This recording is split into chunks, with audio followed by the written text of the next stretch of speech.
Hello, everybody. This is Tim Moynihan. I'm bringing you Tim's Truth, which today will focus on the headlines of the day, prominent of which is the case in Minneapolis, Minnesota, in which now the former police officer, the officer who resigned voluntarily, her name is Kim Potter. I think it's important to put names to the people who were involved. And Kim Potter is the officer who accidentally shot the young man who was leaving the scene, escaping in effect, and his conduct has been excused and glossed over. Well, first of all, it goes without saying that we all acknowledge the error that was made, the careless act, I suppose, definitely negligent. And but if we're going to be truthful, if we're going to talk about accountability for everybody concerned, we have to be concerned also about Mr. Wright, the young man who had a warrant for aggravated assault outstanding. The police didn't know that at the time, but it's not irrelevant. It is irrelevant to the accident, but it raises a larger issue. When are people in the community of every color going to be similarly accountable for their conduct?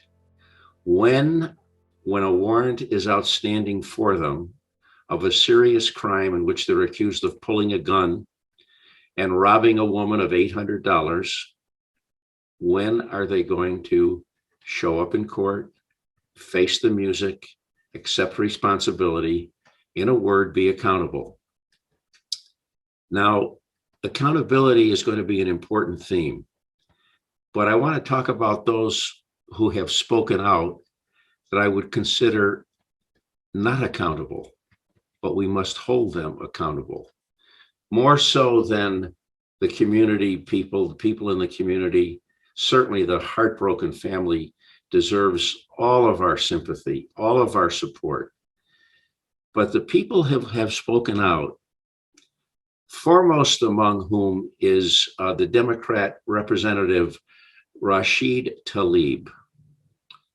I don't think it's an exaggeration to call her a menace, to call her unaccountable, someone whose exclamatory statements exacerbate, underscore, increase the pain, not lessen or ameliorate it.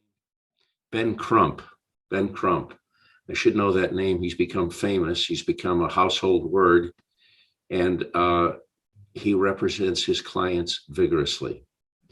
I think a lawyer can do that without inflaming the populace, because he has not only every right, he has an obligation to represent the family of the young man who tragically lost his life, to represent them vigorously without compromise, and to assert his claims and their claims for compensation.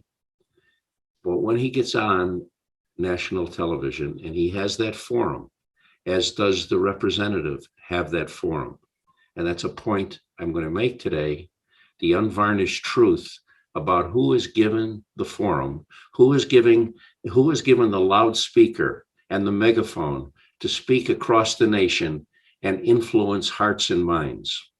It's the wrong people. It's not the leadership. The attorney talked about second-degree manslaughter is not sufficient. And I can tell you my truth. I consider it the unvarnished truth. You can evaluate it for yourselves. I can tell you that having read the statute in Minnesota, it does not apply to this situation, this circumstance. Let me tell you what I think is happening in this case, and it's not the first time. It's that an incident in which the police officer either made a mistake or did something criminal, but the incident is blown out of proportion and made to be and is interpreted as a racist act. There was nothing racist about this act. I'll go so far as to say Derek Chauvin, guilty of whatever he may be guilty of, did not kill Mr. Floyd because he was a black man. There is not systemic racism in this country or within the police department, but there is a systemic attack on the integrity of the police of this country.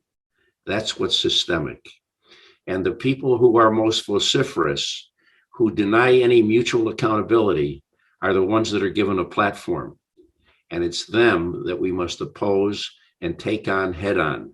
And we must oppose those in the media who continuously give them the opportunity to shape the narrative. And the narrative is a tragic one and a sad one. And it's dividing us. And it's embedding attitudes and hatreds and fears. And it's leading to a spirit of victimhood, that we are the victims. That's insulting to the Black race, to young people and middle-aged and older Black people. So what you see in Minnesota is that kind of mental state writ large.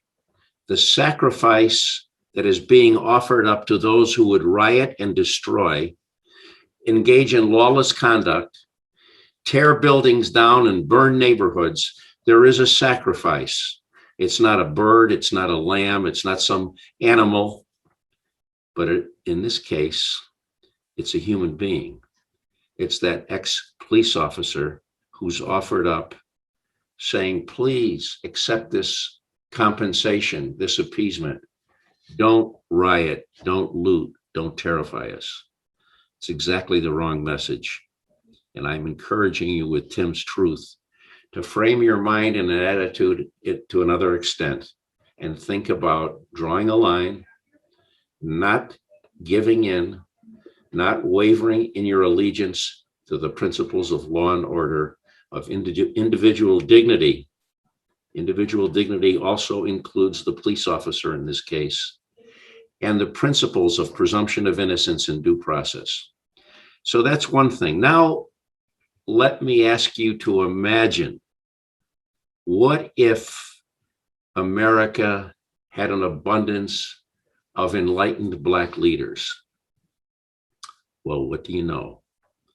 America is literally overflowing with enlightened Black leaders. I'm just going to give you an example of one.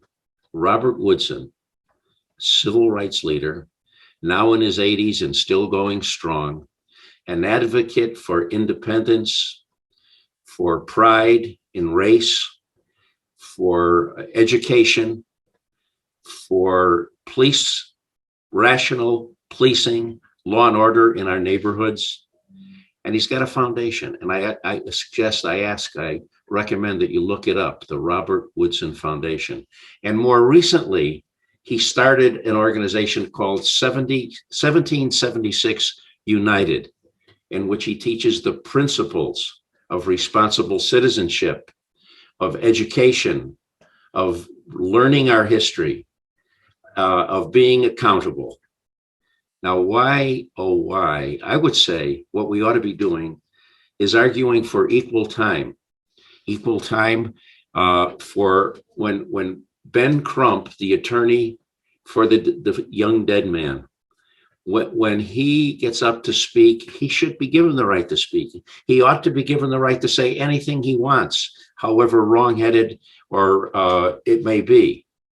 But we need to have equal time for those enlightened Black leaders who will send a message of hope to the United States of America, and inspiration to all of us, but especially young Black men who are looking for role models, and who, instead of the Robert Woodsons of the country, listen to the tripe that's being peddled by the race baiters and the race hustlers, of which I include Rashid Tlaib, one of the famous four, uh, who are acting not against the best interest of America. So imagine if we had that kind of leadership. Imagine if we had some political leadership, business leadership, CEOs, executives from high tech and from Silicon Valley. What if they were interested in mending the torn garment of our society? Here's an opportunity with the right leadership, black and white leadership, separately and together, to call for healing, to call for a process called restorative justice, when we don't necessarily have to go into the criminal justice system, but we have to bring together the parties, both the parties who are suffering because of the loss of their son and the senseless tragedy, and the police officer who is the responsible party. There's no denying responsibility here. She's the responsible party. But instead of creating a situation where she had to plead guilty, she will have to plead not guilty, I mean. Instead of doing that and pitting race against race and neighborhood and community against community, what if we were able to resolve it through a mediation process in which everybody told the truth and bared their souls and understood and got to the point of mourning together in sincerity? That is the end that ought to be desired. That is the way towards healing America. It's not always possible. Sometimes there is a life taken by a police officer or seriously damaged that doesn't lend itself to this process. That's why I'm taking so long to tell a truth today, because this is a unique opportunity. Every disaster provides the opportunity to two responses. One is negative and aggressive, is vehement, full of anger. That's not necessarily something that we can't understand. On the other hand, that disaster can also provide an opportunity for amending, for a conversation. It's not to say that ends up with no consequences, but hopefully, whether it's in the short term or even if it's in the long term, it demonstrates that people can work together regardless of the color of their skin, and that they will, if they listen to the voices of reason, the Robert Woodsons of the Black race, and there are many, many, many thousands, I would say, but they're not given an opportunity to be heard. That's my truth today. Let this be an opportunity, an occasion for healing. And let's demand that we be told the truth by those who are prone to use this politically to their own advantage and to create more of a dissension and more a division in our country already too divided. That's my truth for today. I hope you join with me again in the future. We'll be talking more about this terrible case, this tragedy, Mr. Wright's loss of life. And we'll be talking about the plight of the police officer, who will have to face a day of reckoning. But let it be a just reckoning. And hopefully let it be with the participation of the family who's so grievously injured. That's the way people heal. That's the way nations heal. Thank you. Talk to you soon. Bye.